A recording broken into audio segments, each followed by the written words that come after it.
वनपुर गांव जंगल के बगल में बसा एक हरा भरा गांव था। वहाँ के लोग जंगल से मिलने वाले फल, फूल, जड़ी बूटियाँ दूसरे गांव में जाकर उसे बेच अपना गुजर बसर करते थे। फल ले लो, ताजे ताजे फल ले लो। अरे सुनो, ये अनार कैसे दिए? दीदी 50 रुपए के 1 किलो। सीधे जंगल से लेकर आई हूँ। हमारा जंगल हमारे लिए जीवन देता है। वनपुर से हो क्या? हाँ दीदी, तुम लोग तो खुशकिस्मत हो जो इतने खूबसूरत जंगल की मेहरबानी तुम पर है। जी दीदी, वो तो है। एक काम करो, 20 रुपए के ये बेर भी बांध दो। लेकिन गांव का कारोबारी धनसुख लाल एक लालची किस्म का इंसान था। जंगल के दरख्त काटकर लकड़ियां बेचकर कारोबार करता और खूब पैसे कमाता। ये क्या, इतने कम? अरे इतने कम पैसों में तुम 50 लकड़ियां लेकर जाओगे? धनसुख लाल जी, इस बार दे दीजिए, अगली बार पैसे दे दूंगा। मैं आपका पुराना ग्राहक हूँ। तुम्हारा दिमाग खराब है? मैं यहाँ धंधा करने बैठा हूँ, समाज सेवा नहीं। पैसे हो तो ले जाओ, नहीं तो जाओ यहाँ से। धनसुख लाल के दरख्त कटाई से जंगल के दरख्त कम हो रहे थे। एक दिन नीलिमा अपने घर से सुबह सुबह जंगल की ओर गई तो सामने का मंजर देखकर उसकी आंखें फटी की फटी रह गईं। ये क्या? ये जंगल हवा में कैसे उड़ रहा है? हे भगवान, ये कैसे हो गया? मुझे अभी जाकर सारे गांव वालों को ये बताना होगा। वनपुर गांव का जंगल हवा में उड़ता देखा तो नीलिमा ने दौड़कर जाते हुए पूरे गांव को बताया। उसकी बातें सुनकर नौजवान प्रधान अजय बोलने लगा। ये तो बड़ी ही अजीब बात है कि जंगल हवा में उड़ रहा है। मुझे तो लगता है कि ये जरूर किसी भूत का चक्कर होगा। मुझे तो लगता है जरूर किसी ने हमारे जंगल पर काला जादू कर दिया है। अरे, अगर जंगल इस तरह से हवा में उड़ेगा तो हम कैसे अपना गुजारा करेंगे? कैसे जाकर फल फूल तोड़ेंगे और उसे बेचेंगे? गांव वाले तो मर ही जाएंगे। अजय ने बीच में रोकते हुए कहा। नीलिमा दीदी, आप शांत रहिए, ऐसा कुछ नहीं है। मामला क्या है ये तो वहां जाकर पता चलेगा।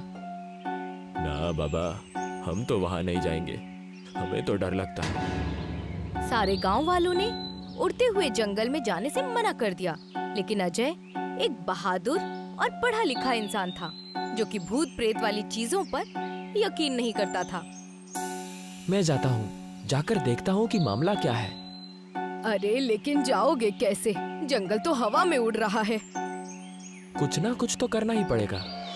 अजय और गांव वालों ने एक बड़ी सी सीढ़ी बनवाई और उसे जमीन से जंगल पर टिकवाया। अजय ऊपर चढ़कर जंगल में पहुंचा तो हवाएं जोर से चलने लगी। अरे, आज जंगल कुछ अजीब सा लग रहा है। कितनी जोर की हवाएं चल रही है। अजय कुछ और कदम आगे बढ़ा तो उसे एक आवाज सुनाई दी। अरे बेटा, तुम्हारा नाम अजय है ना? जी अम्मी, मैं वनपुर कस्बे का प्रधान हूँ। हाँ, वनपुर गांव के लोगों के लिए तुमने बहुत कुछ किया है। जी अम्मी, मैं बस अपना काम कर रहा हूँ। वनपुर कस्बे के लोग इस जंगल को काफी पूछते हैं ना। इस कस्बे से लोगों का गुजर बसर चलता है। लेकिन अम्मी, आप यहाँ अकेली क्या कर रही हैं? बस बेटा समझ लो, अब ये जंगल मेरा है और मैं इस जंगल की हूँ। मेरे परिवार के लोग अब इस दुनिया में नहीं रहे। इस उम्र में काम कहाँ से करती, तो इसी जंगल में रहने लगी। यहीं खाना मिल जाता है, यहीं पास में मेरी कुटिया है, वहीं पर रहती हूँ। लेकिन तुम्हारे ही गांव का धनसुख लाल, जो कि लकड़ियों का कारोबार करता है, वो तो इस जंगल को तबाह कर रहा है। वो तो है अम्मी, अगर लकड़ियों के धंधे के लिए वो दरख्त काट रहा है, लेकिन नए बीज लगा ही नहीं रहा है। अगर ऐसे चलता रहा तो ये जंगल एक दिन खत्म हो जाएगा। मैंने उसे बहुत बार समझाया है। कुदरत का सारा तवाजुन खराब हो रहा है। ठीक कह रही हो अम्मी, जंगल खत्म होगा तो कस्बे वाले भी नहीं बचेंगे। तुम लोगों को उस धनसुख लाल को रोकना होगा, नहीं तो ये जंगल इसी तरह हवा में उड़ता रहेगा और गांव वाले बिना जंगल के तड़पते रहेंगे। अम्मी, कस्बे का प्रधान होने के नाते मैं इस मसले को जरूर सुलझाऊंगा। लेकिन आप मेरे साथ चलिए अम्मी, हमारा कस्बा आपको संभालेगा। नहीं बेटा, तुम जाओ। बस मेरे लिए इतना करो कि उस धनसुख लाल को समझाओ, नहीं तो ये जंगल खत्म हो जाएगा। अजय ने जब गांव वालों को ये बात बताई तो गांव वाले सीधा धनसुख लाल के घर पहुंच गए। लेकिन धनसुख लाल ने नकारते हुए कहा, अरे भाई, अगर मैं अपना काम धंधा बंद करूं तो पैसे कैसे कमाऊं? क्या भिखारी बन जाऊं? अरे भाई, काम धंधा बंद करने के लिए कौन कह रहा है? हम तो बस इतना ही कहना चाह रहे हैं कि तुम दरख्तों की कटाई कम कर दो और इसके साथ कोई दूसरा काम शुरू कर दो। जितने दरख्त काटो उसके 2 गुने पौधे जंगल में लगाया करो। देखिए धनसुख लाल जी, अगर आप ऐसा नहीं करेंगे तो कस्बा नहीं बचेगा। आप समझिए, नया काम शुरू करने में मैं आपका साथ दूंगा। हम जंगल में जो जड़ी बूटियां और कंदमूल है उसे बाजार में बेचकर अच्छे पैसे कमा सकते हैं। इन जड़ी बूटियां और कंदमूल से दवाइयां बनेंगी, इसमें बेहद पैसे मिलेंगे। अजय के समझाने पर धनसुख लाल के पल्ले ये बात पड़ी तो धनसुख लाल इसके लिए तैयार हो गया। जब अजय फिर से जंगल गया तो उसे वो बुजुर्ग औरत मिली। ये जानकर खुशी हुई कि धनसुख लाल दरख्तों की कटाई कम करके नए पौधे लगाएगा। मुझे लगता है अब जंगल को फिर से पहले जैसे होने में कोई मुश्किल नहीं होगी।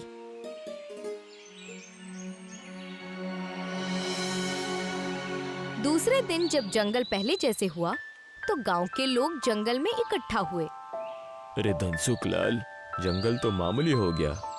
आप और अजय मिलकर अब अपना काम कर सकते हैं।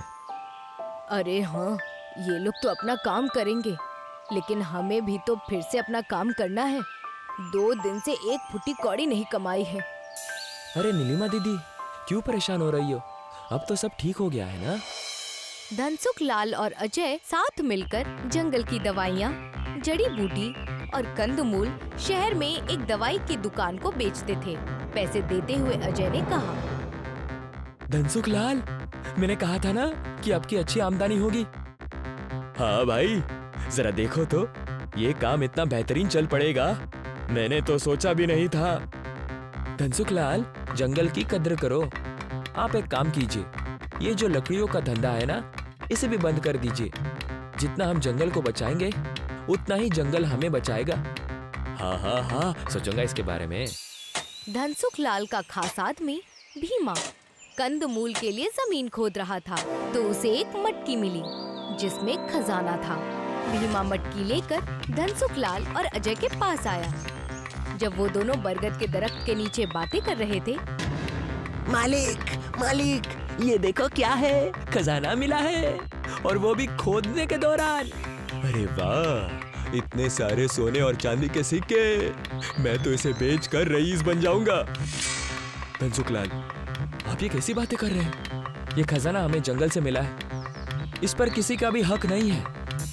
इससे हम जंगल में और ज्यादा पौधे लगाएंगे। कस्बे की सड़कें, अस्पताल, स्कूल और साफ पीने का पानी, इन सब का बंदोबस्त करेंगे।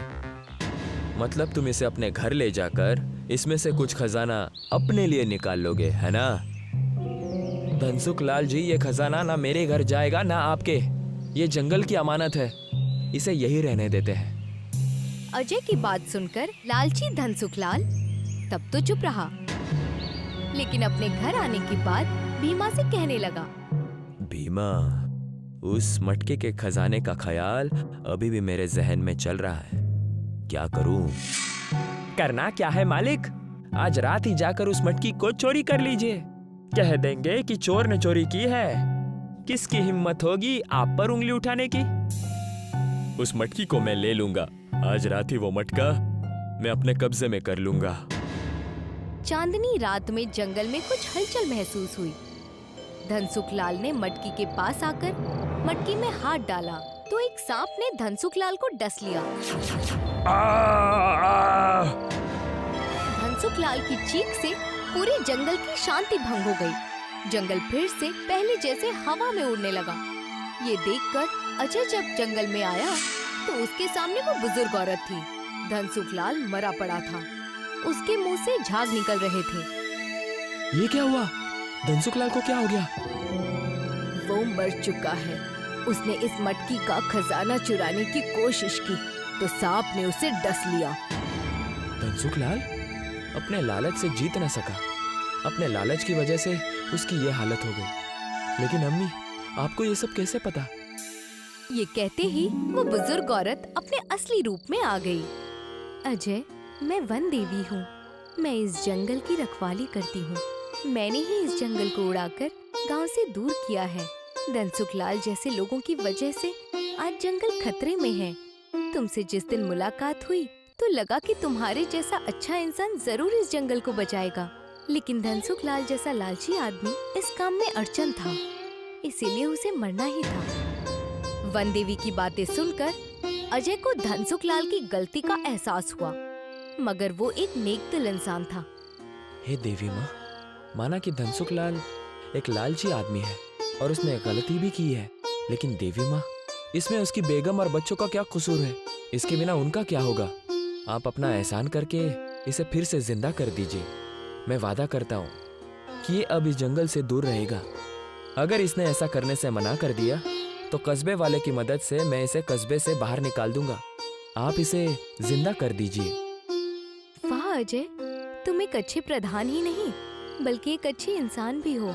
मैं इसे अभी जिंदा करती हूँ, लेकिन तुम इसे समझा देना कि जंगल की कटाई ना करे। जी, मैं ऐसा ही करूंगा।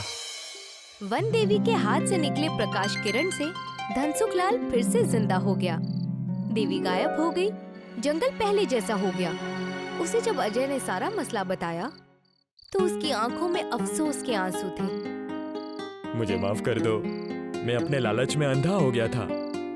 मुझे पैसों के सिवा कुछ भी दिखाई नहीं दे रहा था, लेकिन मुझे अब अपनी गलती का एहसास है। अजय, मैं आज से ही जंगल कटाई का काम बंद कर दूंगा और जंगल की अच्छाई के लिए काम करूंगा।